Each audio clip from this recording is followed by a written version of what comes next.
Good morning, everyone. My name is Marissa Khurma, and I am the director of the Middle East program. Welcome to today's book talk with Tara Kangarlu, who is the author of The Heartbeat of Iran, Real Voices of a Country and Its People. I'm going to turn it over to Ambassador Jim Jeffrey for a quick introduction, and then back to you, Tara, to discuss your book. Ambassador Jeffrey. Thank you very much, Marissa. Tara, thank you for doing this with us today. Iran is much on the minds of statesmen and scholars throughout the Middle East and in the world that studies the Middle East for very good reasons. It's both a highly successful country in some respects and also a highly dangerous country. But in focusing on things like the number of centrifuges, the militias it supports, we have to remember that there is a vibrant society, including a civil society, behind all of this in Iran. In fact, in some respects, it is the envy of many other countries in the region. And one aspect of that is its literary and book culture. So therefore, it is with great honor that we introduce this program today. We'll let Marissa be the moderator. And over to you, Marissa, and over to you, Tara. Thank you very much for doing this. Thank you very much, Ambassador Jeffrey. So just a quick introduction of Tara. So Tara is not only an author of this wonderful book, but also an award-winning journalist who's reported, written and produced many breaking news stories and investigative pieces for various outlets here in the United States, as well as with Al Jazeera America. In 2015, she led Al Jazeera America's team with unprecedented access to report from inside of Iran during the nuclear negotiations. And in addition to her journalistic work, in 2016, she founded Art of Hope, a nonprofit dedicated to supporting psychological and mental health needs for refugees in Lebanon as well as in Jordan. Thank you so much, Tara, for being here with us. I truly enjoyed reading the book. It felt like going through Iran and meeting all of these different people whose stories you tell, 24 stories, if I'm not mistaken, stories layered with complexity of each and every individual, their ethnic or religious backgrounds, how the different events in Iran have sort of are woven into their story, how the culture and the economy and the politics is all part and parcel of these stories. So I learned so much, and I second what Ambassador Jeffrey said in the importance of books like this to fill in the vacuum in the policy debates about Iran. So thank you so much for writing the book, and thanks for being with us today. So the first question is, I guess, answering the why. Why was it so important for you to write this book? Thank you so much, Marissa. I also want to thank Ambassador Jeffrey and everyone at the Wilson Center and the Middle East program, especially for all that you do, and also for hosting this discussion. Thank you and good morning to the audience. It's wonderful to be with you all. Marissa, the why has been there with me for a while.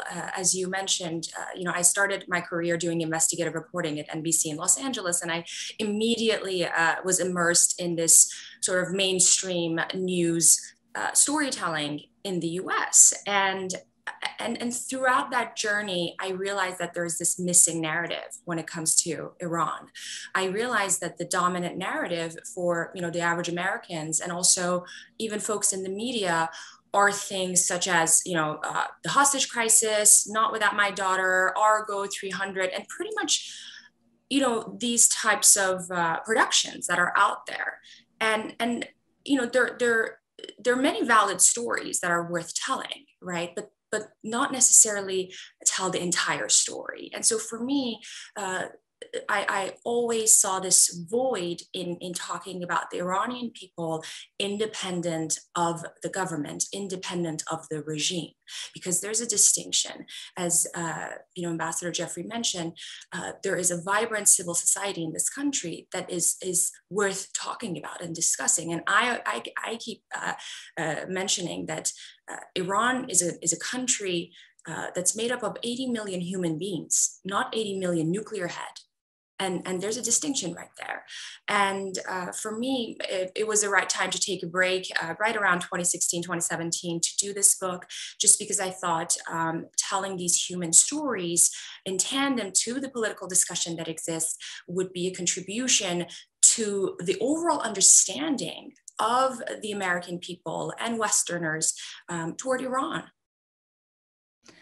And it's also a personal journey for you. I mean, I really liked your description of how you are very passionate and you love both countries so much, being Iranian American, but you sometimes feel like a child of divorced parents.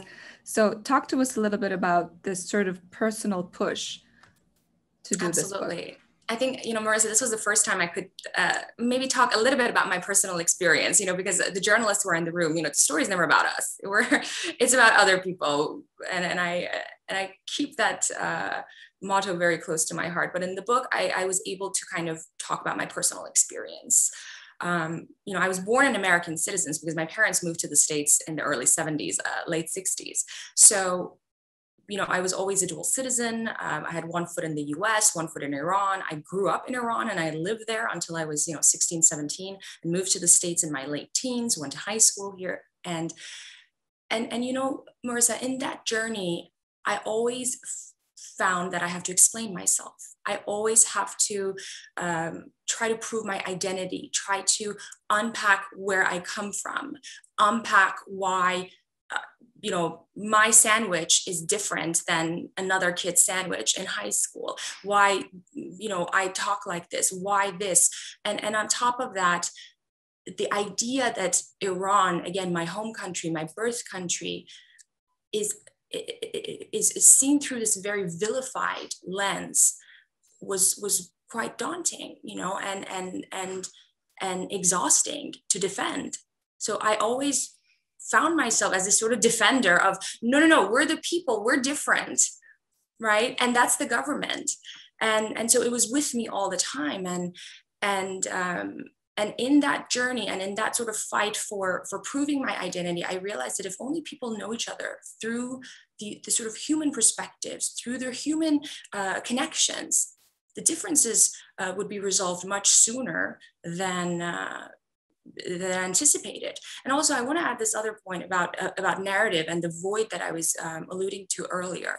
And that is, Marissa, we come from a region that, for whatever reason, has seen a lot of turbulence over many decades. And with regards to the Iranian narrative, I found that the stories about Iran are written by folks that, again, don't represent a general consensus. There's either political or policy driven, or a memoir that's very particular to a person, and her or his journey, and so on.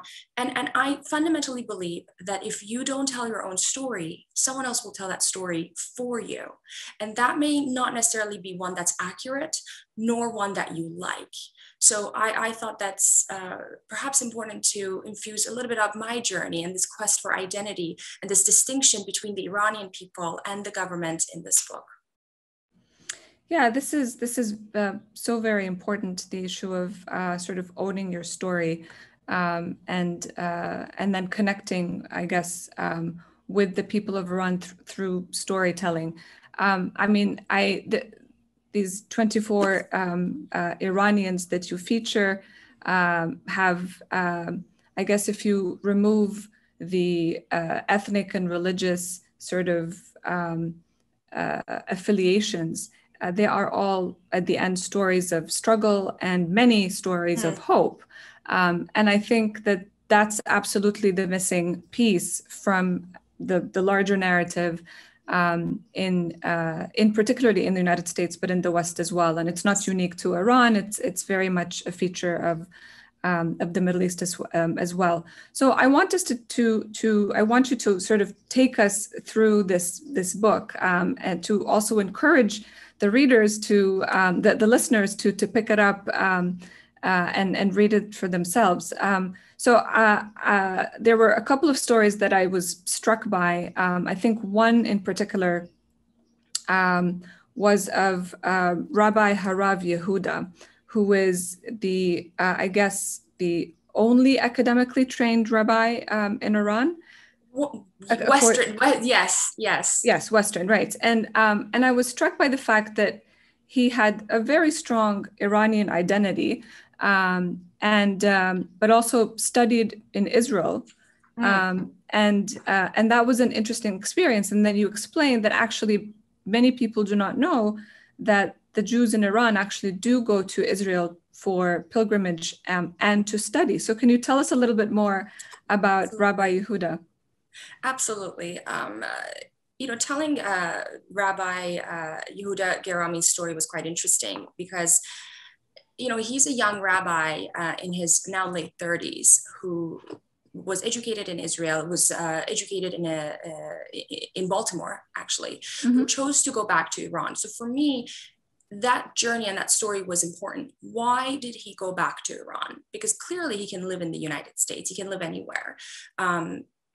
If he chooses to, but fundamentally he had such passion and love for his family, and the fact that inherently he wanted to train, in his own words, the next generation of young rabbis who are devoted to this religion, but also embrace their Persian heritage. And so he wanted to keep that, and he went back. And I think this story also explains a little bit of the politics, that fundamentally the issue between,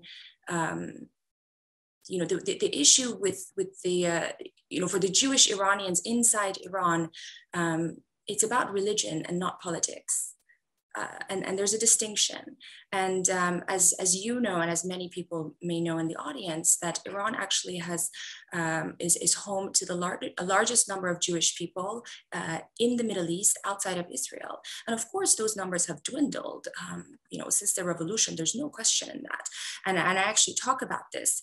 But this man's journey of returning and practicing his faith in the Islamic Republic, I think is quite interesting. And I had an opportunity to actually meet the member of the parliament, the Jewish member of the parliament in Iran back in 2015 when we were, reporting for Al Jazeera America, and I got to, visit his hospital because he's a physician by craft, and go to the community. And it's incredible. It's incredible to even learn about this community from sort of a American perspective, and just have access to this world. And actually there's another story of this young female entrepreneur who's into the sort of fashion and arts and that world, and she's also Jewish.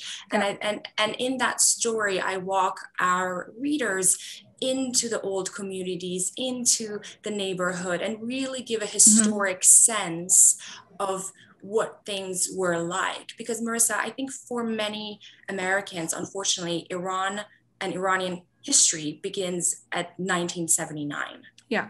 And that's not correct. Iran existed thousands of years before, and there's so much history embedded in that. And so I try to unpack these nuances, these textures, and these historical contexts through these stories, especially with, let's say, the rabbi's story, because I'm talking about the Jewish community.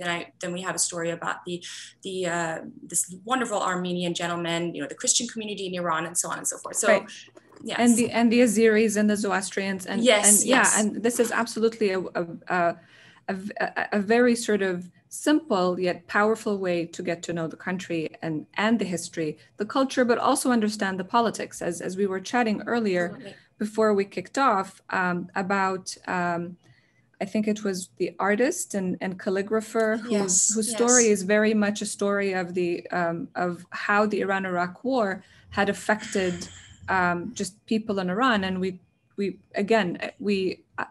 I'm from Jordan, a neighbor to Iraq, so I've always heard the Iraqi narrative and how it affected people in Iraq, but I've definitely not heard how it's affected people in Iran, families, communities. And so this was a very powerful way to present it.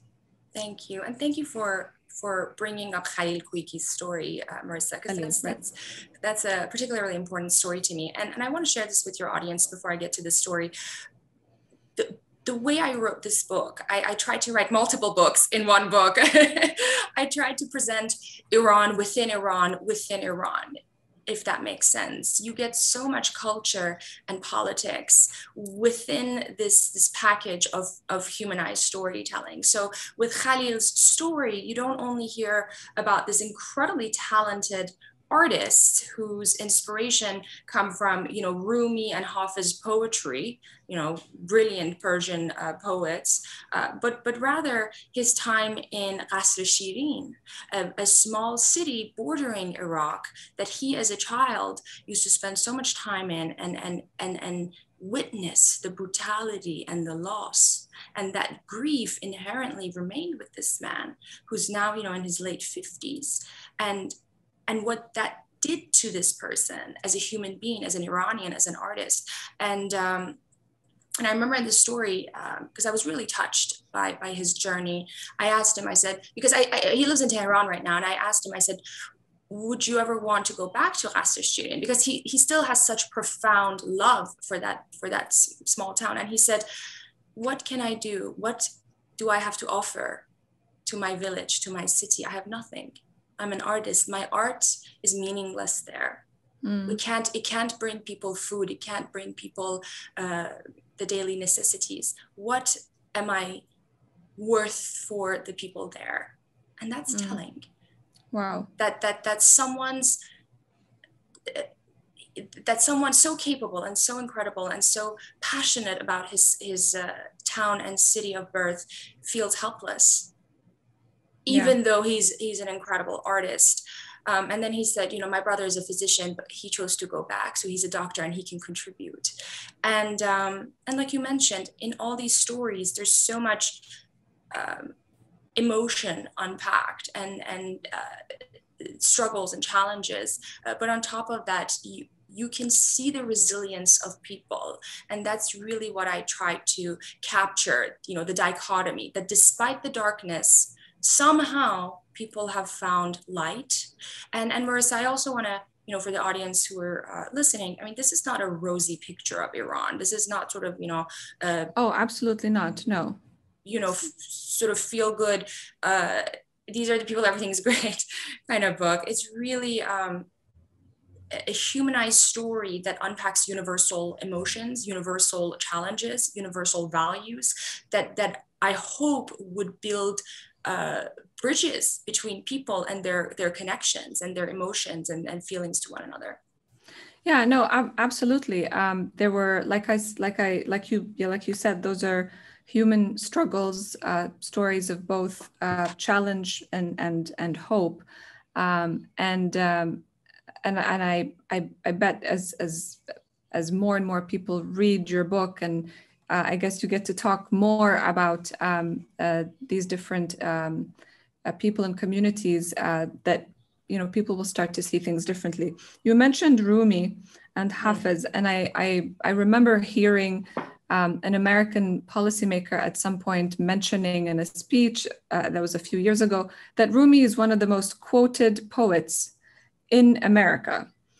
Because there are so many quotes that you see, and now you see them all over social media, but there are very few people who actually know where Rumi comes from. And it's interesting that this is so sort of disconnected from what Rumi represents in Iran, and how he's also part of so many of the stories that you told in terms of the the inspiration and being sort of centered by his poetry and by also I guess his relationship with Shams, right? Because this month is Pride Month. I was really delighted to see that two of the stories were actually members of the LGBTQ community in Iran. I was struck. It was, I think, Nima's gay love story that resonated with me because he talked about his first love and how then, I guess his lover had to get married and have children. And that is the story of so many of the LGBTQ communities across the Middle East. It's the challenge of being able to just come out and be who they are. And that's not something that's unique to the Middle East. We've seen this here in the United States. The struggle continues. So I think if you can talk to us a little bit about his story, about Nima's story, but also Tarane Aram, who's also part of the transgender community and is quite vocal. Absolutely, yes. She's such a vivacious and bright and bold and interesting person. If I may, I want to just briefly talk about Rumi for a second. Yes. If address that's okay. That. And address that first, please. It's interesting. And again, that goes back to this lack of narrative and this lack of responsibility, I think, on behalf of the Iranian government. There's, for example, just to give a quick example, there's an incredible exhibit going on in London right now at the Victoria and Albert Museum, Epic Iran, 5,000 years of history. And unfortunately, because of political reasons, so many pieces couldn't get to the museum from Iran. So again, politics interfered with something that is absolutely not political, and that is culture and arts. And so I think in the last few decades, Iran, when I say Iran, the Iranian government missed the opportunity to present this Persian culture onto the world stage as it deserves, and what has been done previously has sort of been erased from memories. And so there are other countries right now that sort of claim Rumi as their poet, or everyone wants to take ownership, and that's quite unfortunate, because he's a Persian poet, and his work has been read in Iran for centuries. And for me, it was really important to take this opportunity to infuse what has been missing from this narrative of the last few decades into the book, whether that's art, whether that's culture, whether that's poetry, talking about music. There's a chapter in the book that I really unpack this history of musical instruments in Iran. Musical instruments that, again, people see, but they don't even know that they're Iranian, they're Persian. So I really try to preserve that heritage that unfortunately we don't see on the world stage for political reasons. But back to the two stories that you mentioned, 100%. It was so important to me to talk about the LGBTQ community. It's an issue very near and dear to my heart. There are members of my own family who belong to the LGBTQ community, and just seeing their experience, coming out to their parents, even in the US or Europe, was interesting and was very similar to many experiences in Iran. And I have to say, Marissa, fundamentally, let's forget about the government and politics for a second. Fundamentally, it comes down to the family, because it starts from home. If your parents don't accept you, if you don't feel comfortable with your parents, with your siblings, how can the society evolve? How can a culture evolve into becoming more accepting? And I think that's what we see in many parts of the United States, in many conservative, religiously tight communities that are not accepting the LGBTQ community. So in many cases, it's very similar to Iran. But then on top of that, there are government challenges and restrictions and so on and so forth. With Nima, his story is just incredible. I mean, he's a young man who was born into an incredibly religious family. Both parents were IRGC officials, and they used to be on the front lines of the Iran-Iraq war. Again, I add some history there, and so and this is in the early 80s, and he talks about how he didn't even know what this feeling is that he has. What is this feeling that he likes men? He just didn't know. I mean, obviously back then, there was no internet for the civil society to, Google whatever they wanted to. So we have to really understand that he was going through all these emotions in a very narrow, tight frame of life, right? Yeah. And so he talks about that, and he talks about how he came out to his sisters, two sisters, and the younger one at the time, and I believe this is now in I might get the dates wrong, but sometime in the late 90s and maybe early 2000. And at that time, the younger sister, who was, I don't know, 15, 16, whatever, she was really cool about it. It's like, oh, great, okay. And that right there is how generations have evolved in Iran, right? And then when he came out to his mother, there's a beautiful quote here, and the mother said, "Oh, I knew all along. I just didn't want to believe it." So someone so conservative, someone who comes from this, dogmatic ideology, knew this and accepted it for her own son. Yeah. And just to wrap Nima's story, his father, on the other hand, was not accepting of this, and they sent him for treatment right. to Prague. And there's a nuance and distinction there, and I want to share this with your audience. Unfortunately, in Iran, the gay community are not sort of accepted socially, legally, whatever that means. But the transgender community are, in a sense, that because of a fatwa that was issued by Khomeini in the early years of the revolution, transgender people have the authority to get a physical doctor's note and go through surgery. And they have a status, and it's actually sponsored by the government, to an extent. But the gay people obviously don't. So many parents in Iran want to imagine or think that, oh, okay, this is a phase. Either this is a phase, it's a mental health issue, or okay, their kid is transgender, so let's deal with it that way. So it's either or, and it's just, and again, it comes back to how this issue is not unpacked and dealt and discussed openly, starting from the families to the society. So I try to bring all these nuances and delicate issues out between Nima's story and Taraneh, who's the transgender woman in the book. I mean, I can talk about these two stories for the rest of the program, but I'm being cognizant of time.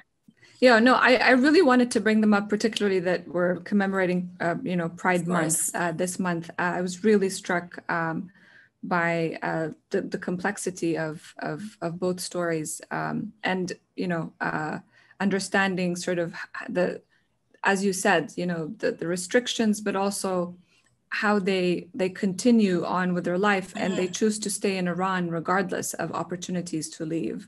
And I think that's also very telling.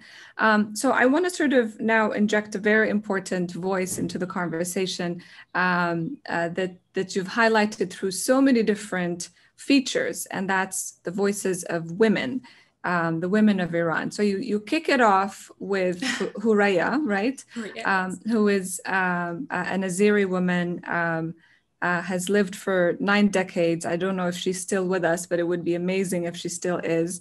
And then you take us to Faiz's story, who's lived in an ultra-conservative family and was trying to do her best to just, stick to this, to become the best Muslim that she could possibly be, and then completely broke free after she went to college and studied philosophy, and her mind opened up to what the world offers. And then you have the story of the race car driver, as well as the diver.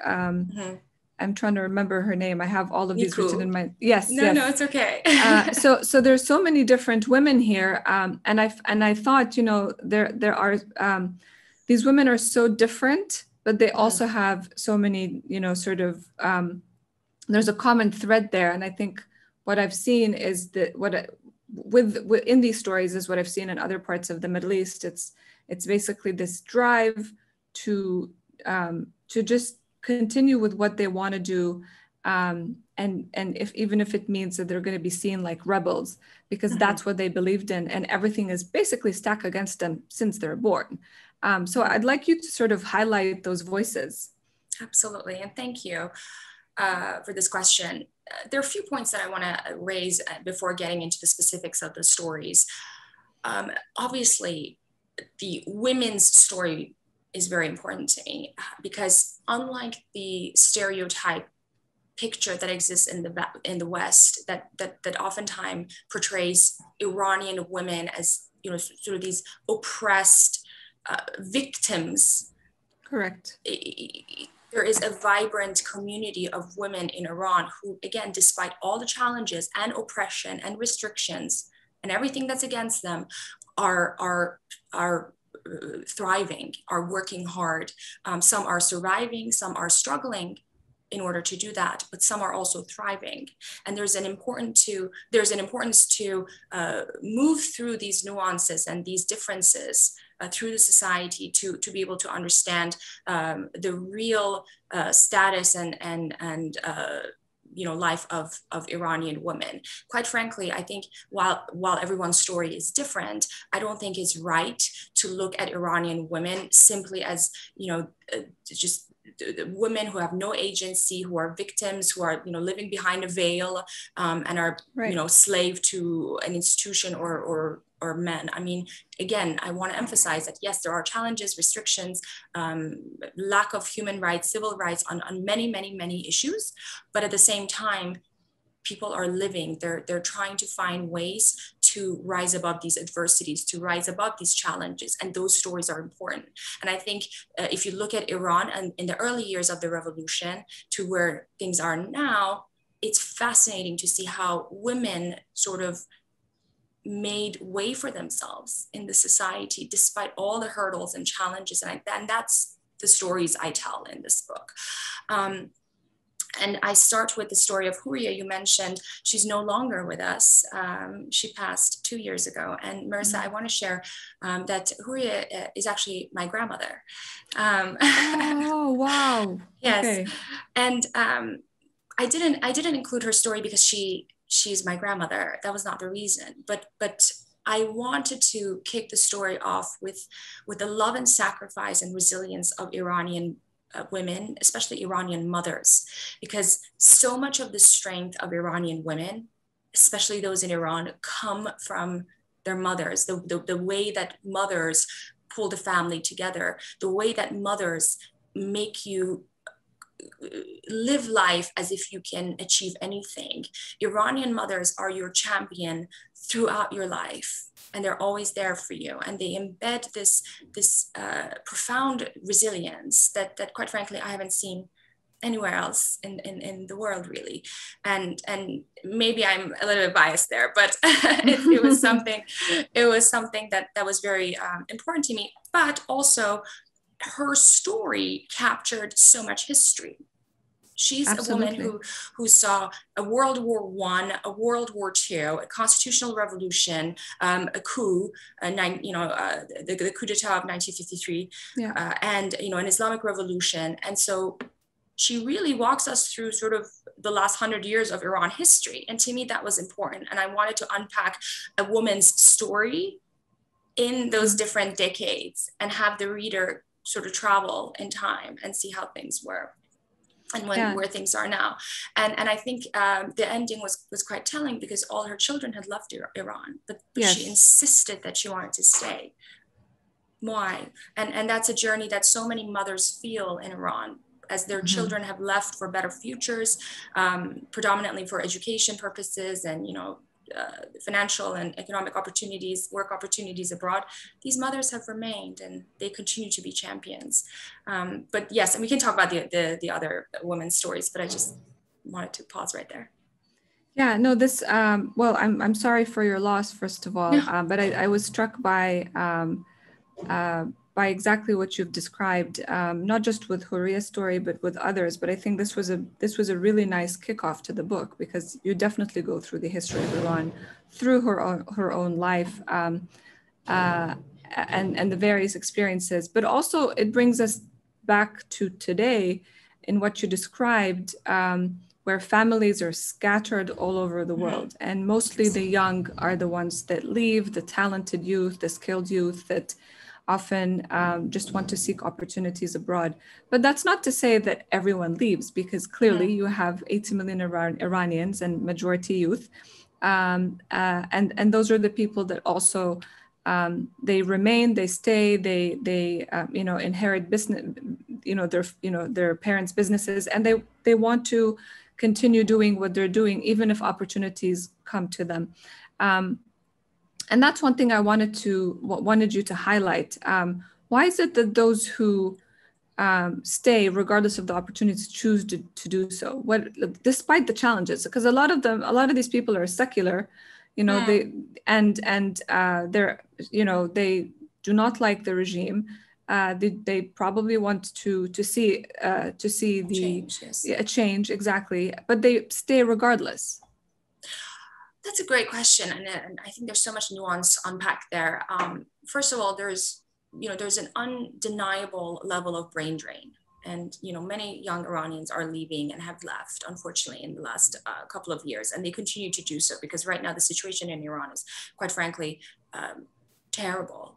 I compared it to the piece I wrote. I compared it sort of to the economic challenges and hardship during the Iran-Iraq war. And we can talk about that after this. But there are some who remain, who are choosing to build in their own country despite all the challenges.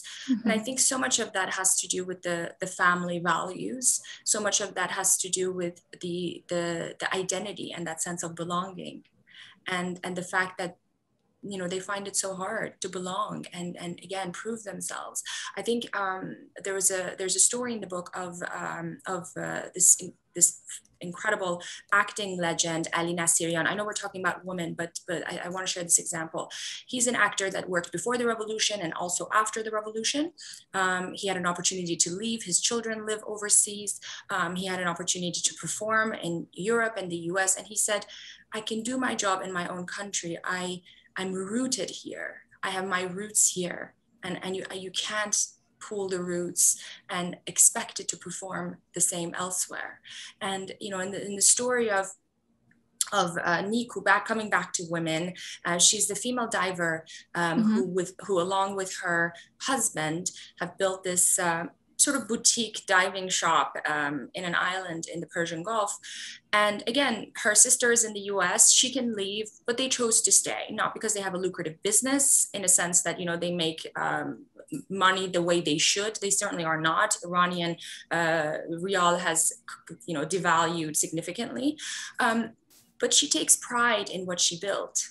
And I think it's that sense of pride also that so many young people want to maintain, that we are doing everything we can despite all the challenges and differences.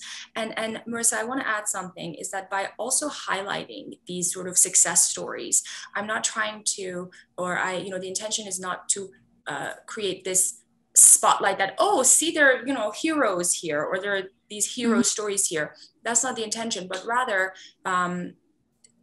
the intention is for the reader to understand what it took for that woman to get to that point, from point A to point B. What was that journey? How did she overcome those struggles? Whether it's Zahra Nemati, a Paralympian, whose story is so fascinating, I think, and touches on the issues and challenges that women with disability face in Iran, or the story of a child bride, this young woman who was married off at the age of 14. What did it take for her to raise two sons that did not fall into the poverty and the challenges of living a marginalized life? What did it take for her to create a comfortable life despite the tragedy that she endured? So the message is to chronicle these challenges and these success stories, however you want to define success, in the light of the social issues and restrictions that exist. Yeah, absolutely. The political landscape, the socioeconomic landscape, all of it is just tied very, very neatly, and they're part and parcel of these different stories. I wanted to ask you, and I just want to remind the audience, first of all, because we're going to get to some questions here, to submit questions by tagging @WilsonCenterMEP on Twitter, or send an email to mep@wilsoncenter.org. So I'm gonna. There's one question here, but I'm gonna get back to it in a minute. Actually, this was very similar to what I wanted to ask. What if there was anything surprising or unexpected that you learned about Iran during all these interviews and research for the book? And I wanted to know also how you chose these particular individuals, because I thought this was just a beautiful mosaic of the reflecting the diversity. But I want to know a little bit more about how you chose these individuals to be featured. Definitely, I want to get to that, but before, I think what I found is what a loss. How sad it is that so much talent, so much beauty, so much love and life and contribution exists in this country by way of its people that is not being able to have a room and space on the world stage. Mm-hmm. That's what I felt. And these stories made me realize that feeling even more. And it quite frankly, it was a very emotional journey for me writing these mm-hmm. stories. Because every time I would finish a chapter, I would think, gosh, they deserve more. People deserve more. It shouldn't be like this. I mean, obviously, I know that, and I think everyone knows that. But when you deeply get yourself involved in someone's personal story, you truly feel that loss there. That there's just such a loss of opportunity here.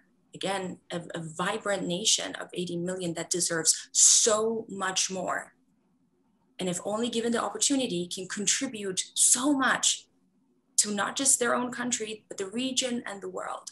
Yeah. And truly what a loss. And the story really, made me emotional in that sense. And the way I picked the stories, I mean, this book took 4 years, Marissa, so I took a career gap.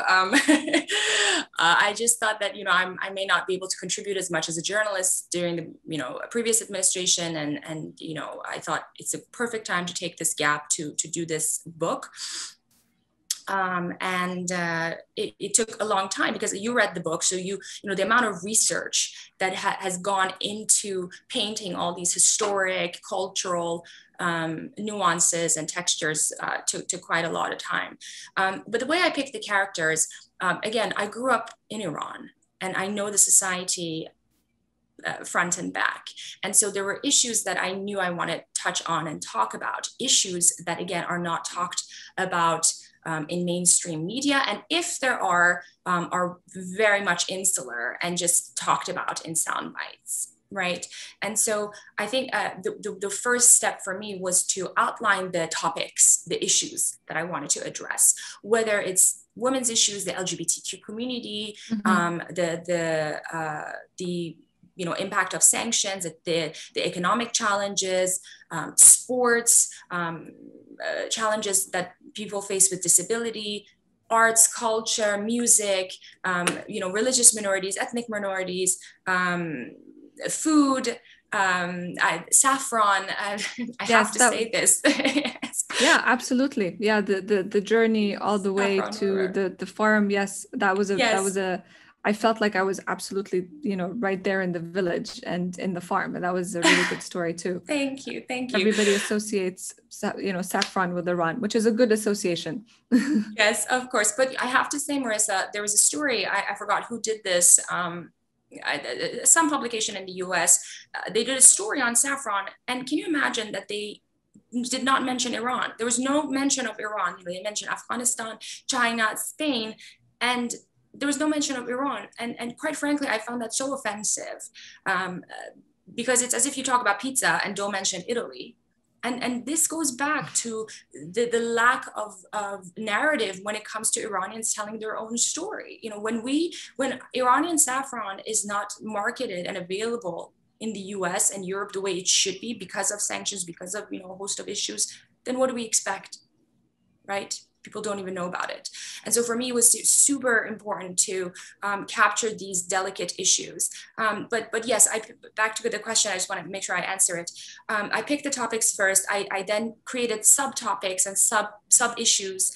And I went after characters who can encompass not just 1 or 2 or 3, but a host of these issues. So that's why I say, the book is Iran within Iran within Iran, because when you read the story of Sima Raisi, who actually is one of my favorite stories in the book, obviously I love all the stories, but Sima's story is quite special because it unpacks so many of these issues that I wanted to tackle. And just to briefly share this with the audience, Sima is a young Baluch woman living in the poorest state of Iran, in Sistan, Baluchistan, in southeast, who just finished her PhD. And she's blind. And she comes from an incredibly conservative and tight-knit Sunni community, Sunni family. And so Marissa, in this story, I wanted to unpack, the life of, the Sunni Iranians, the challenges that exist in Sistan, Baluchistan, the host of challenges that I unpack, but also the strength and resilience of a young woman who, despite, her vision, has now completed her PhD. What did it take for her to get there? And the support that she had from her father, and unpacking these family dynamics, these social issues, and so forth. And by the way, I failed to mention that she's also an environmental activist, in a sense that, she rallies around, her friends and community to go to clean the beach. And that, is just an example of how young people in Iran take ownership of their land, despite the lack of support from the government. So yes, the topics were first, and then the characters, and it was a very hard project, so that's why it took a long time. Well, it was definitely worth it. So we have a number of questions and about sort of 12 minutes left. So I want to make sure that we get as much in there as possible. In what ways can the Iranian people break through that barrier, or I guess in this case, multiple barriers, and sort of transform the way they are portrayed on the world stage? Does it always hinge on the political environment, or is it possible for them to change course on their own? I just want to make sure I understand the question. Breaking from the barriers that exist politically in Iran, or this lack of narrative, or this lack of narrative. The lack of narrative. Okay, I think that's what they meant. Yeah. Sure. That's important, and I think Iranians, especially those in the diaspora, have to stand up. I think, unfortunately, and I can't be vocal about this, the Iranian diaspora is not united.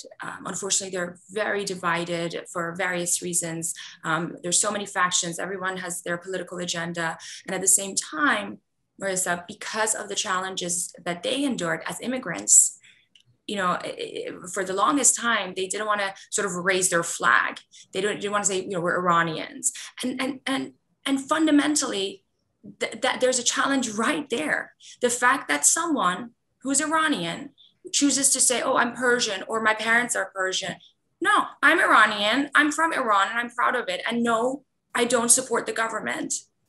And I fundamentally believe, this may sound naive, but I fundamentally believe that Iranians need to be, each and every one of them have to be ambassadors of Iran and the culture and heritage and the civil society, because otherwise the voice is going to get muddled by politics and the ever ongoing power struggle.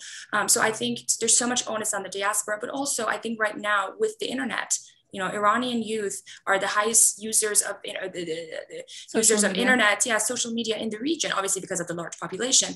But I think their voices are being heard, and the art and music. I talk about music. Quite frankly, I only listen to music that's produced in Iran if I want to listen to Iranian music, and I just feel art and culture are incredibly powerful tools to show your heritage and identity, despite political challenges. So I encourage that, whether it be in the diaspora or Iranian people in Iran.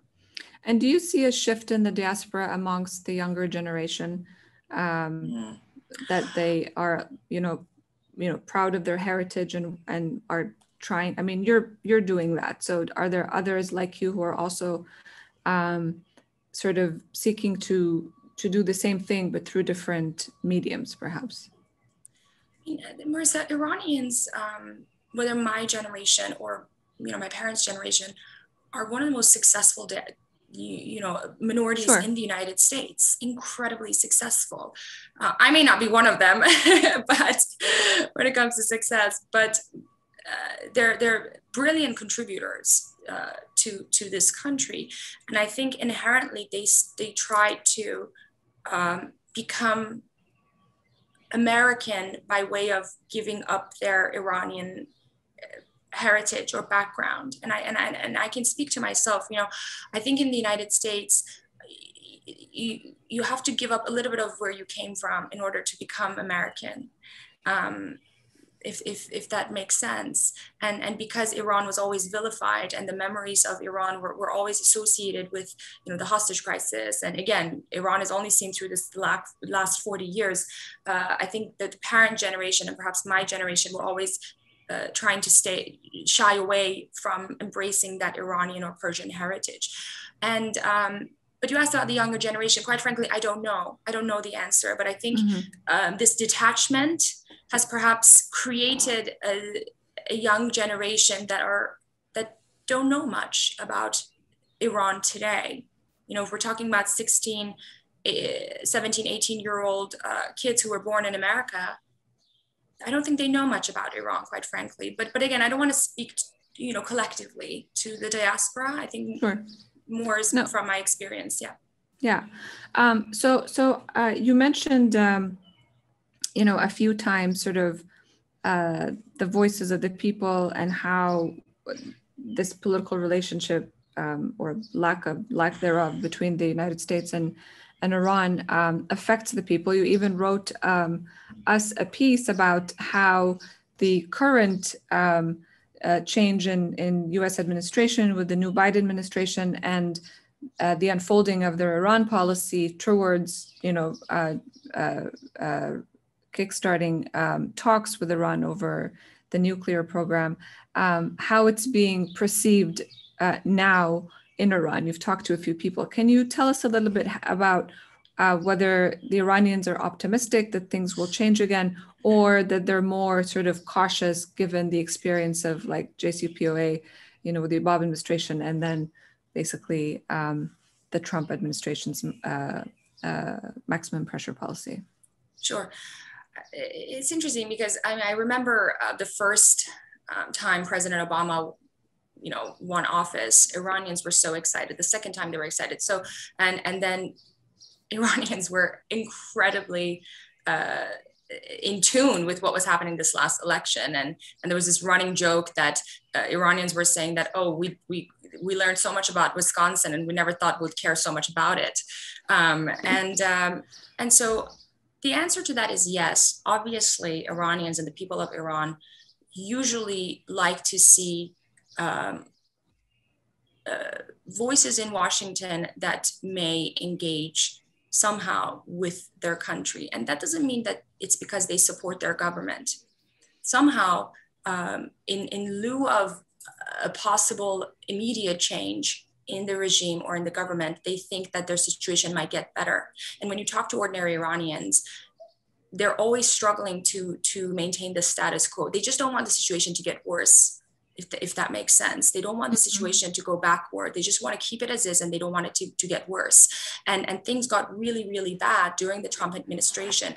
And that's the thing, if when you sanction the government, when you sanction the regime finds a way to survive. The regime finds a way to stay in put, but it's the people who suffer as a result of not just sanctions, but that pressure that the government is enduring, that therefore translates into domestic issues and domestic challenges, financial and economic challenges, which are at its worst right now in Iran. And people of Iran, in ways, are actually very savvy when it comes to politics. And I think they've learned that, this whole back and forth between Iran and US, this nuclear issue, has been going on for years and, perhaps would go on for years. But fundamentally, they're aware that they're sort of taking a hit from both sides, if that makes sense. They're getting punched by their own government, but they're also getting punched by the US. But despite all of that, Marissa, the Iranian people have this ability to distinguish between their American counterparts and the government of this country. And I sure hope that Americans would be able to make that distinction between the Iranian government and the people. Yeah, absolutely. I'm gonna invite Ambassador Jim Jeffrey to say a few words and maybe even ask a question, and then we will wrap up. Go ahead, Of course. Ambassador. Sure. Thank you very much. Tara, what is the response of, excuse me, what is the response of people? Let me just. We can hear you. Oh, we just lost you again. You're on mute. Oh, there you go. What is the response within Iran to your book? Well, the book just came out June 1st, and Ambassador, this book, what is published in the U.S. is for the American audience, or I should say, European American audience. So it's not going to be published in Iran, and it's not available in Iran. It's technically an American book written by an American author. But the people who I've interviewed, I mean, are very excited to read the book, and that really reflects how, again, the Iranian people want their voices heard. They want their stories told, and they're incredibly keen to have themselves distinguished from these narrow political lines that come out of Iran and the government right there. Thank you very much. I was very struck by your comment that we shouldn't, and people shouldn't just look at Iran as a place that started in 1979. The area other than the Middle East I'm most involved with is Germany. And in fact, that was a debate during World War II. Should we look at Germany as a place that started in 1933? The solution was what was called the Morgenthau Plan, to essentially reduce all of their cities and industry and send them back to medieval farming. We didn't do that. We basically looked at the Germany and its culture, which is very rich, and the people, many of whom were not supporting the regime. And we got the Marshall Plan, and we got a very successful 70 years with Germany. Having said that, however, I have to, because like Tara, I've been out there and seeing a lot of the things in the region. I'm thinking particularly of the millions of Syrian refugees and displaced people. We also have to deal with the Iran after 1979 as well. So thank you very much, Tara, for enriching us all today. Thank you. Thank you so much for having me. Yes, I want to second the thanks from Ambassador Jeffrey. I've learned so much from the book. I hope that more and more people read your book and you're able to talk about these stories as well as you continue your book tour. Thank you for coming to the Wilson Center for this book launch. And I hope we will host many more conversations about your experiences in Iran, particularly in the next few months as things start to progress on the political front, to always make sure that there's room for, as you said in the beginning, the human story and how it's affecting just day-to-day Iranians. And then at some point would also love to talk to you more about the work that you do with Syrian refugees in both Lebanon and Jordan. So Tara, this has been an absolute pleasure. We've learned a lot. Thank you for writing your book, and best of luck for the rest of the book tour. Thank you so much. I want to thank you, Ambassador Jeffrey, and everyone at the Wilson Center. And if I have 30 seconds, I want to say, Marissa, I want to leave the audience with this thought. Nobel laureate Kazuo Ishiguro, he wrote, there are many lucrative industries that are built around storytelling: the movie industry, theater, music, books.